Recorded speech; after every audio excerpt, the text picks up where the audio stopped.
Good morning, afternoon, or evening, ladies and gentlemen, Allincrypto here, and welcome back, guys. What is going to be nothing short of another jam-packed daily market update. As always, if you are new around here, don't forget to check out that subscribe button because we drop an update just like this one around 1 p.m. UK time every single day to help you guys stay up to date with the latest and greatest things happening in the crypto space, but also the broader markets. That's exactly what we're going to be doing today. We're going to start the video off with an interesting idea that has been circulating on Twitter after a interview between Anthony Pompliano, we're all definitely familiar with Pomp, and Bo Hines, and them talking essentially about how they may use tariff revenue to purchase Bitcoin or reprice the gold, a repricing of the gold that's in sort of Fort Knox.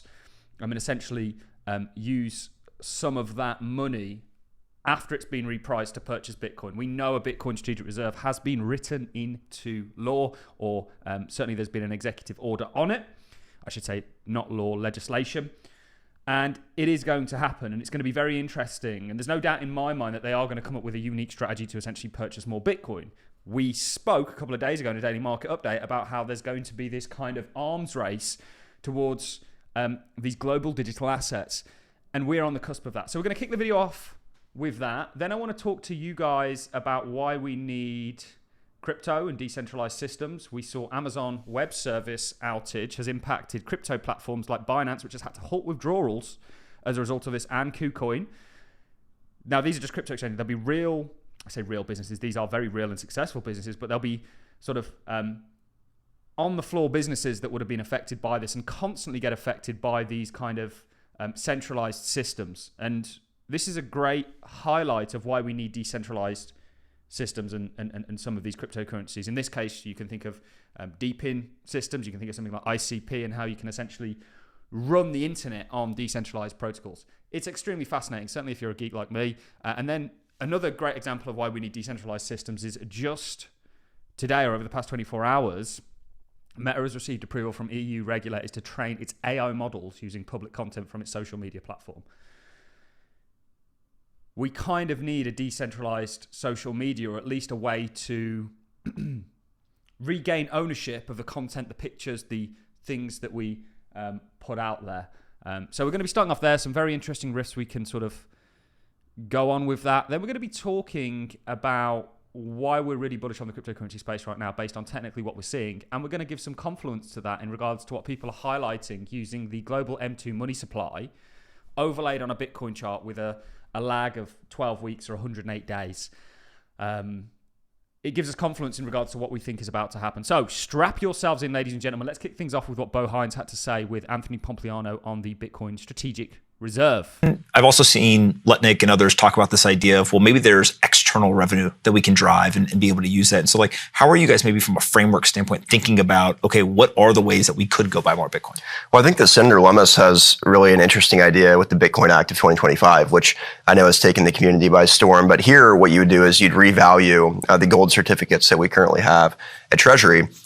Most of which are valued, I think, around like $43 an ounce, which is, a lot lower than what it's really worth. Correct. Yeah. So now we're sitting at what, $3,100 an ounce, with being the price of gold. And if you took that value, what you could do is use that extra funding in order to buy more Bitcoin that could be used for the reserve. But that's just one idea. And, that's currently circulating its way through Capitol Hill, and we'll see how many co-sponsors she can get and how she can pull her colleagues on board. But we're looking at many creative ways, whether it be from, tariffs, whether it be from something else. I mean, there's literally countless ways in which you can do this. And, I'll defer to, some of our members inside of the interagency working group to see what ideas they come up with inside of their own shops. But we'll look at everything. Everything's on the table. And like we've said, we want as much as we can get. So we're going to make sure that no stone is unturned as we start fleshing out some of these processes. Not much doubt in my mind this is going to happen.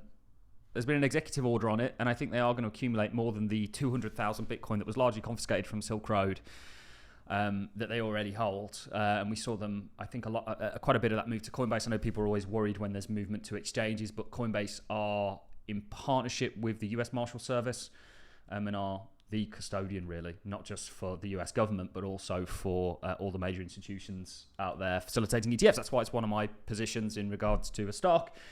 We did very well on it, and I've got a group of people that are still 100% up on it. Let's talk, before we get into some sort of technical stuff, we'll look at the M2 monetary supply, et cetera, and what that's hinting is to come. We'll talk more fundamentally why monetary supply and Bitcoin would go hand in hand. It's kind of the whole reason Bitcoin was created. At least at face value, probably more so to usher us onto a kind of global digital financial surveillance state. And then we'll look at specifics. But before we do that, I want to talk to you guys about why we need decentralized systems, why we need crypto.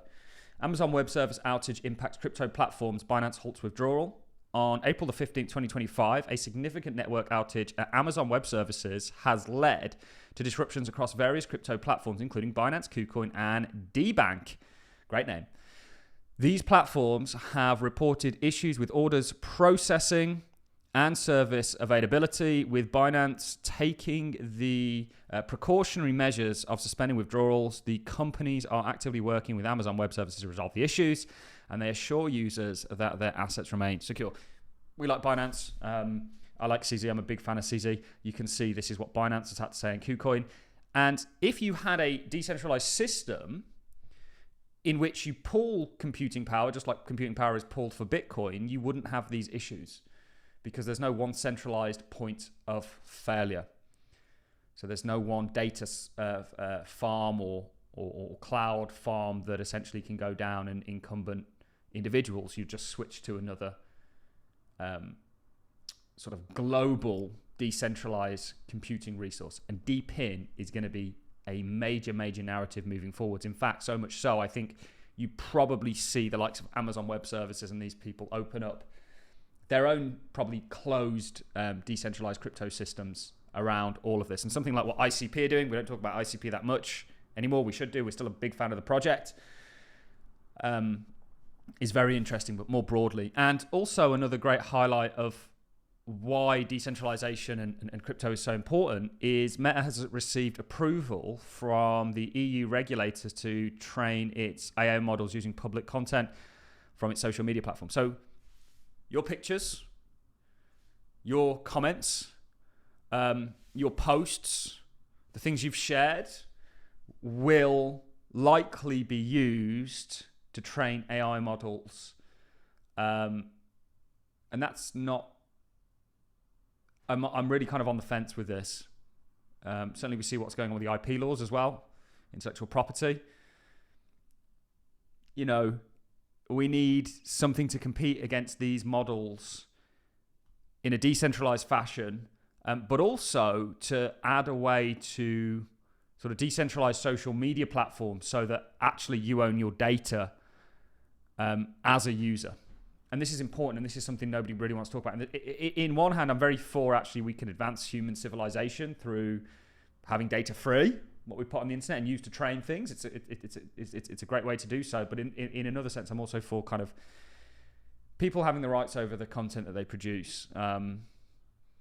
And with these systems, actually, and there might be an opt-in, opt-out, we don't know yet.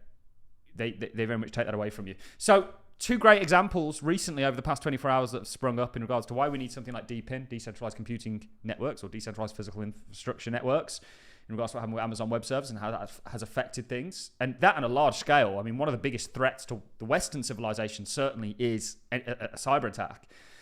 And also a great example in regards to AI and how it's being trained with your data. It raises the question of taking data back to, you know, giving your rights back on the internet, and you can do that with blockchains, but also talking about actually enabling AI systems to compete with these individuals that essentially are going to have a monopoly. And one reason they have a monopoly is just because of the sort of decentralized social or social medias they have being able to get a large pool of data. That's really what Twitter is. It's a big farming. How do you think Grok works and has that kind of edge? Let's talk technically. So let's perhaps start off with why we're bullish. You guys know last night we did a video where we highlighted 10 altcoins. They all have beautiful falling wedges. These are three charts that make me more broadly bullish on the cryptocurrency space at large. This, of course, is MicroStrategy. We've looked at this a lot. I think this is a textbook falling wedge that you're going to see continuation on the back end of. We have Coinbase also, and we have Bitcoin. We also have a hell of a lot of altcoins out there. That all have these sort of patterns showing up. And that leads me to believe, certainly with Bitcoin, that its pullback is likely done. And this is just a continuation structure in what is a uptrend. You know, your pullbacks are descending. You can get flags. You can get pennants for continuation. You can get descending wedges, falling wedges. I'm very confident you've got upside ahead of you for the cryptocurrency market in the short to mid to potentially longer term. And I wouldn't be surprised if there's some sort of news that comes out, probably in regards to ETFs, that really propels things to the upside. We're still yet to really have an alt season. But not only are we looking at these patterns, this is all happening at a time when your global liquidity, or liquidity can come in many forms. M2 is just one that people weigh it up by. Your M2, which is your money supply, is about to expand, or has already started expanded. And essentially Bitcoin moves kind of in sync with it. This is from Julian Bittle and Real Vision. Julian Bittle, I think he's a great guy to follow. Spot on his dollar call. We went into that call as well. We said, okay, there's so much merit for this. We're going to go with it. Technically, we saw it, and it's a lot of targets being met. 10-year yield thrown a bit of a wobbler, but you know, fundamentally, why you'd want a weak dollar or Trump would want a weak dollar made sense. But this is what Real Vision are highlighting through Julian Bittle, and you can see this has got their M2 and where it's at, and this is a 12-week lead. And you can see just how in sync these are. There's another individual who's been brought to me called Colin Talks Crypto. Unfamiliar with the individual, but has been highlighting this also. I'm not sure which came first. I know Julian and that have been highlighting it for a while. But you can see this is I think this is a 108-day lead on M2 and the crypto price. And we can pull that up on TradingView. We've got global M2 monetary supply. And we've got the cryptocurrency space. And you can see how these are very much in sync. And actually, M2 will often lead the cryptocurrency markets. We drop down to the daily time frames. You can see what's being highlighted here and how in sync these truly are. Yes, there are periods where that's not quite the case. Certainly recently, it's very much the case.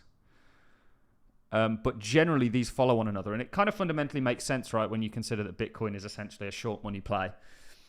And if you look at what's expected to come, essentially we're expecting upside as far as M2 is concerned. Bounce in M2.